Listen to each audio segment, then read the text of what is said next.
we come from, your obituary stack start when you a kid. That's a You fact. growing up with the different kids that's either in your same age bracket, of course, and their younger brothers and your younger brothers and sisters are growing up. We all growing up together. Deal, cuz the East Side Fudge Town Mafia Crips, 105th Street, 107th Street. We run watch. What's the deal? History about this block, Man, it goes as far back as probably the late 60s. so right here, this Fudge Town right here.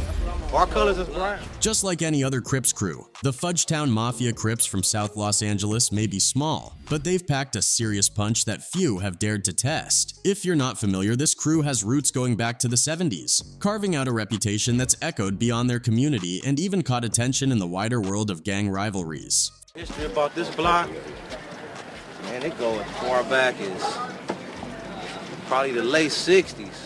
but right here, this Fudge Town right here. Our colors is brown. From beef with the Southside Watts Vario Grape 13 to intense conflicts that shook up the neighborhood, they've definitely made their mark. They coming deep, baby. They coming to get us. All round up, dark blue chucks, 2 T's up, Fudge Town uncut. Whip 'em out like what? What's up, then pop. From the 5 to the 7, we gon' ride, it's the mob. So how much chaos has this small crew stirred up since day one? Let's dig deeper and find out. Back in the day, the group we now know as the Mafia Crips originally went by a different, almost playful name, the Juniper Jumpers, nodding to their stomping grounds on Juniper Street, right in the heart of what's considered Hickory territory, covering the area around 105th and 107th Street. Locals around there say Fudge Town got its name partly as a shout out to the fact that the neighborhood was mostly black back in the 70s, similar to how Washington, D.C. was called Chocolate City, a way to capture the cultural vibe. But there's another story floating around too, and this one's even more colorful. People say that because a lot of the streets and alleys weren't paved back then, every time it rained, the whole place turned into this deep, muddy mess that looked exactly like fudge. And that's why the place took on that name, with brown becoming the symbolic color for the area, all due to that fudge-like look. In the area we come from, the brown means something.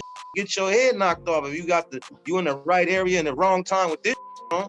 This means something where I come from. But here's the twist. They weren't always rolling with the Crips. They was already grown. Fudge Town was already established with their brown rags already in that area that I grew up in. They already had a name for themselves already amongst the other areas and like that. But they wasn't cripping. Hadn't came, the atmosphere of cripping and blooding hadn't developed, and it hadn't got to them when it started cripping and blooding. We was growing up. I was growing up during the era of cripping and blooding. Originally, they went by another name, the First Time Mafia, before they got mixed up with the county's gang politics and found themselves forced to choose a side. My generation on down got 4 letters. That's FTMC, because we was the last hood to choose a side. They ended up being one of the last groups to officially adopt the Crips name, and although they weren't large, with only about 76 documented members, just 30 of them are actively involved. Their reputation for violence has made them well known on the streets. And like many other LA gangs, they have a special day, known as Hood Day, where they celebrate their gang and its roots. For Fudge Town, October 5th is the day, probably chosen because of their connection to 105th Street, which keeps that link to their neighborhood alive. Fudge Town's main rivals have been the Southside Watts Vario Grape and the Grape Street Crips, 2 gangs that share the Jordan Downs housing projects. The Grape Street Crips are primarily black, while the Watts Vario Grape is predominantly Latino, making for a complex blend of alliances and tensions. Before things went south, the Vario Grape and the Mafia Crips actually got along, maintaining a somewhat stable relationship despite their close proximity. You growing up with the different kids that's either in your same age bracket, of course, and their younger brothers and your younger brothers and sisters are growing up. We all growing up together and mingling for years and like that with these brown rags and these blue rags. And homies is kin to each other and got family members from, certain dual citizenship.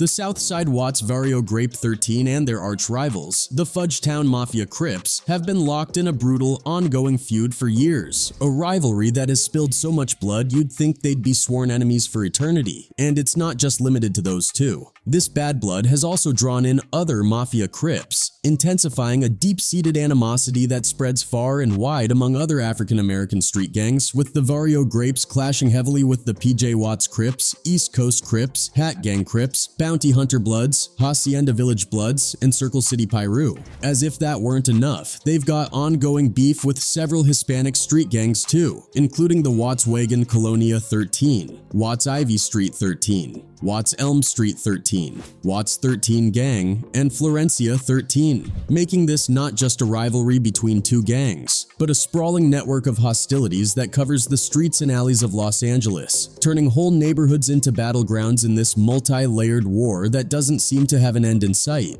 But everything changed on January 17, 2008, a day that became a turning point for the whole dynamic between the two. That night, Luz Gutierrez was driving home with her boyfriend, Artie Pullum, who was from Fudge Town. With them were her 3-month-old daughter and her 14-year-old niece, and after picking up a bottle at a liquor store, Artie asked Luz to make a stop at the corner of 107th and Grape so he could catch up with some friends. Among them was a friend named DC, another Fudge Town member. Soon after, a guy named Gilbert riding a bike approached Artie, and after a tense conversation with a lot of big hand gestures and loud words, Gilbert pedaled off and told his brothers, Derek and Richard, that someone was asking for Derek around the corner. Both brothers were members of Watts Vario Grape and cousins to a guy named Leonard. Shortly after, Gilbert returned to the corner with Leonard and a group of others. As Artie continued to make noise and wave his hands around, he even went so far as to take off his shirt, challenging people to fight.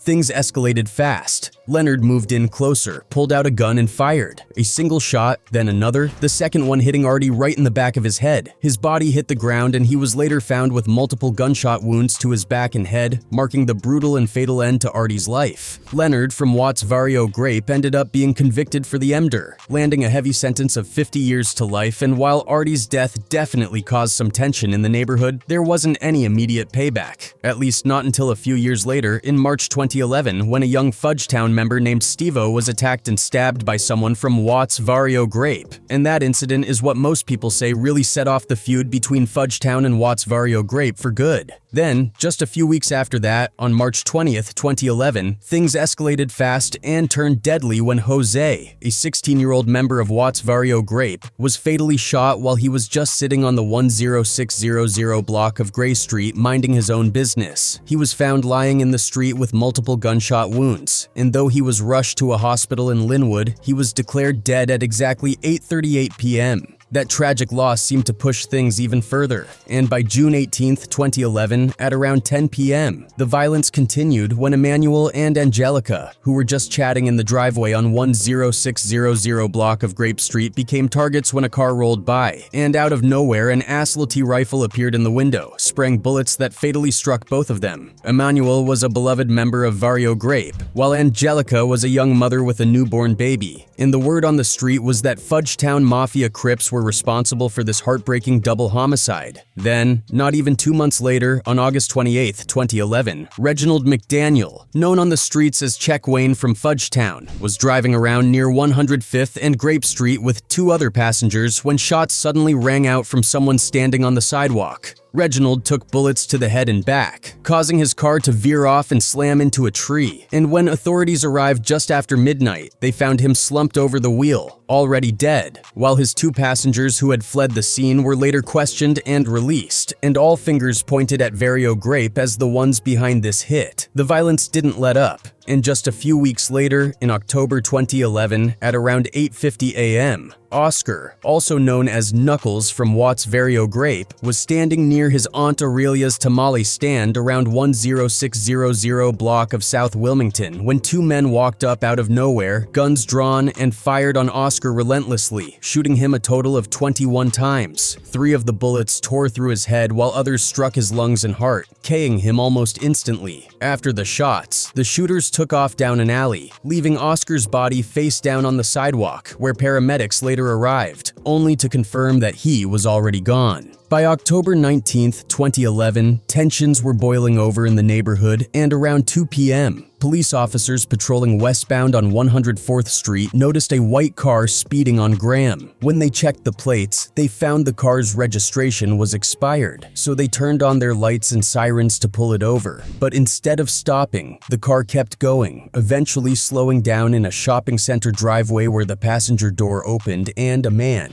later identified as Jamal, stepped halfway out with a gun extended in his hand, the muzzle pointing right at the officers. Jamal held the gun on them for a few seconds before he bolted from the car, taking off on foot as one officer chased him through the shopping center. Jamal tried to ditch the gun by throwing it over a fence, but the officer kept up the pursuit, even as Jamal led him back through the driveway, across the street, and eventually up onto a rooftop where police surrounded the building and finally managed to detain him after about half an hour, recovering the gun from where he'd tossed it in the chase. On October 19, 2011, Jamal found himself locked up in a cell with a confidential informant, a guy named Dan Farmer who was wired up with both audio and video recorders. And Jamal didn't hold back in talking. He admitted to the informant that he was in jail because he tried to shoot a cop, though he had trouble with his gun because the safety was still on, and he confessed that earlier that day he'd spotted someone he thought might be a Vario Grape member, so he rushed back home to grab his gun, and then while he was out driving, he spotted a group of people he referred to as Pisces, Mexicans born and raised in Mexico who come to the US for work. And he explained to the informant that he would have fired on them because he believed they were affiliated with Vario Grape.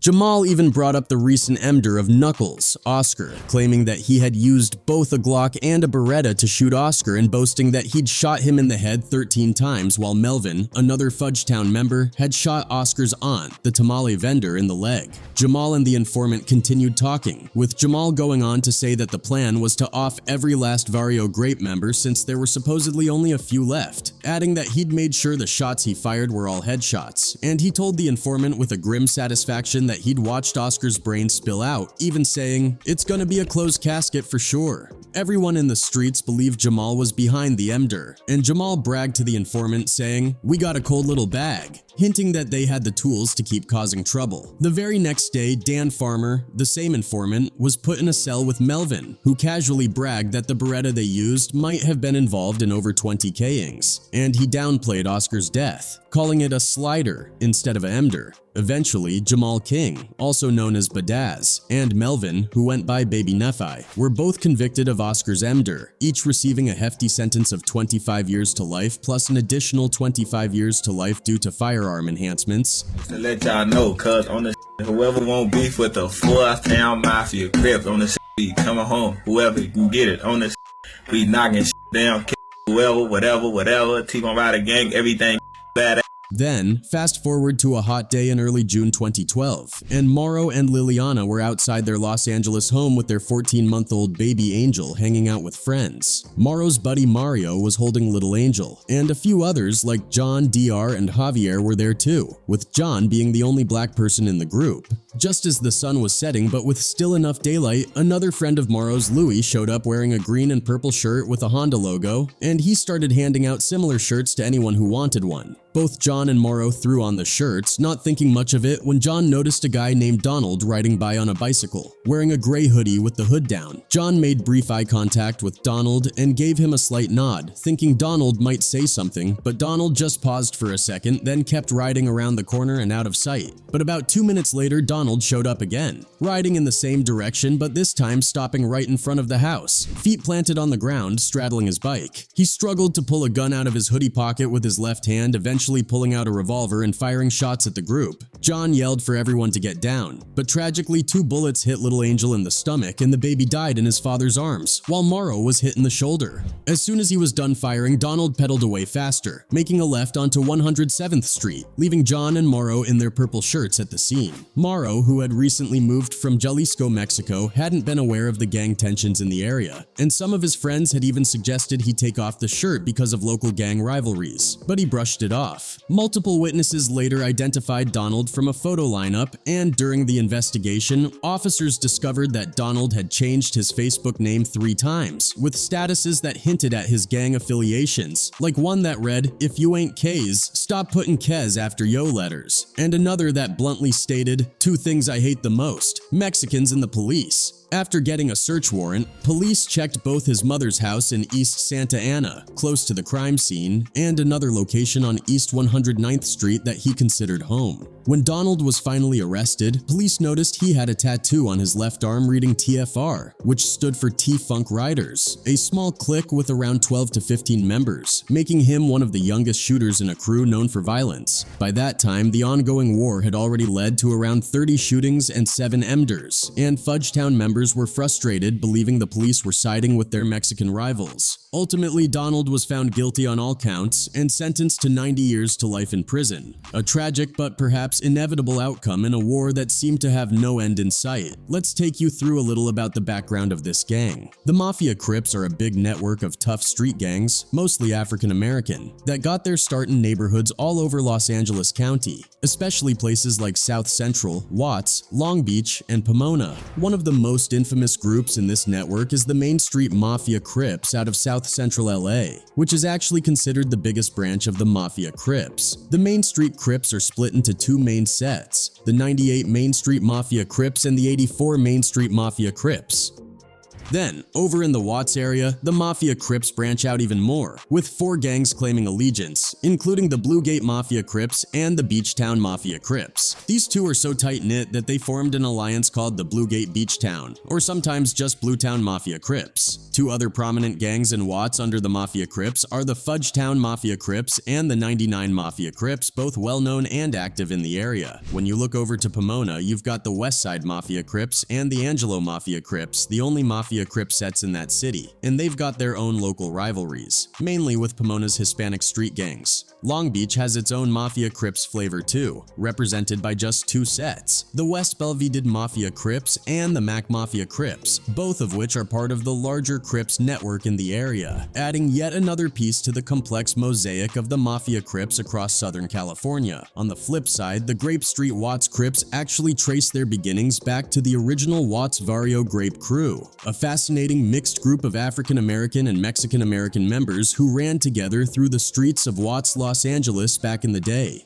But things really started to shift in the 1970s when the Latino members began to feel a strong pull to align with the Mexican Mafia and the Sureños, which led them to rebrand themselves as the Southside Watts Vario Grape and tack on that iconic 13 inches as a badge of their loyalty. Meanwhile, the African American members decided to chart their own course, eventually forming the Grape Street Crips as a distinct crew with their own unique identity. What's truly amazing though is that even with this split, the connection between the Southside Watts Vario Grape 13 and the Grape Street Crips stayed rock solid, almost like family, persisting through countless street battles, shifting alliances, and the chaotic ebb and flow of gang rivalries in a way that's rare to see. An alliance so resilient that it defies the typical story of division, managing to hold together across generations like an unbreakable thread. There you have it, guys. Have you ever heard of these notorious gangs and their feuds? What are your thoughts about them? Share what you know with us in the comments section, and don't forget to subscribe.